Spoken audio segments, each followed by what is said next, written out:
Good morning, I'm Mark Connolly. This is Edmonton AM on CBC Radio 1. It's Friday, August 25th. The FIBA Basketball World Cup gets going today. Canada has a team of NBA stars, but will they shine in their first game against France? We'll tee that matchup coming up next. With look at our weather, here's Tara McCarthy. Good morning. Partly cloudy to start, 11 degrees right now. There is quite a bit of fog in the sky out there, so keep that in mind for heading over bridges this morning. Also, the Air Quality Health Index is at a 9, which is high risk. That's due to smoke in the sky, which will linger through the afternoon. A high of 22 degrees today. Thank you, Tara. Wallace Snowden has our news headlines. Good morning, Wallace. Good morning, Mark.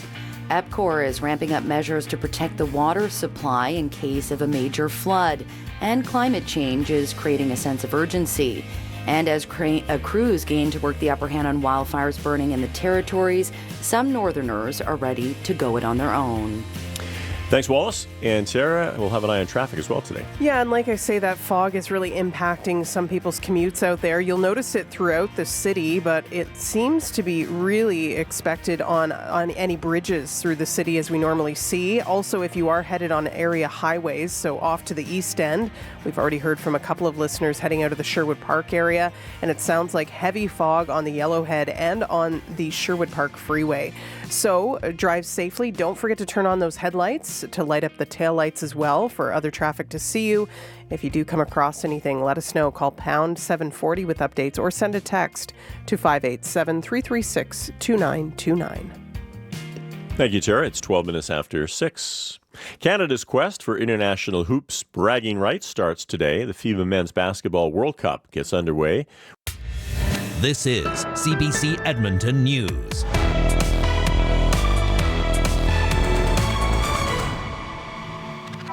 Good evening and thank you for joining us. I'm Lauren Fink.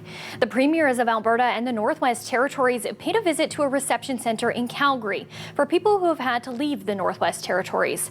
Tens of thousands have been forced out by wildfires there, with many now staying in Alberta. Madeline Cummings has more on that story. This is CBC Edmonton News.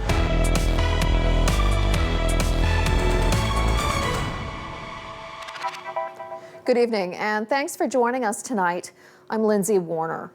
The Premier of Northwest Territories is among the thousands of people who fled to Alberta as wildfires continue to threaten their communities. She's calling for more federal help to address serious infrastructure issues in the north. Aaron Collins has our top story. This is CBC Alberta News.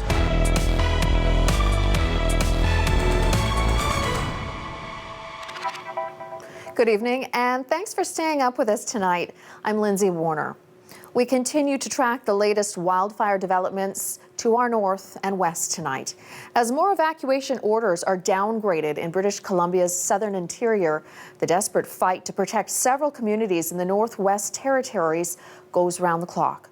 The cost of firefighting efforts is requiring the Territories Legislature to approve emergency funding at a meeting tomorrow. The following is an original CBC presentation.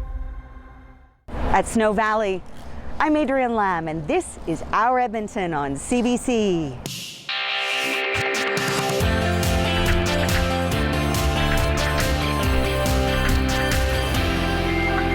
Ahead, living in limbo. What's happening? We've just left our homes. We don't know when we're getting back. I am so stressed out. This is the first time I've ever had to go through anything like this. As Canada's worst wildfire season continues to drag on, we're taking stock of the toll it's racking up.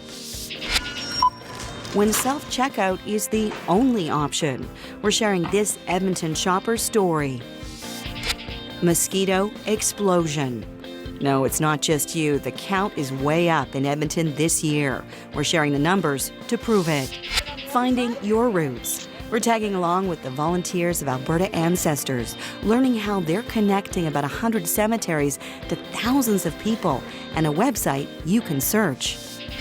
And if you're heading into the garden, these might help. Stick around. Your opportunity to win our weekly contest is just minutes away.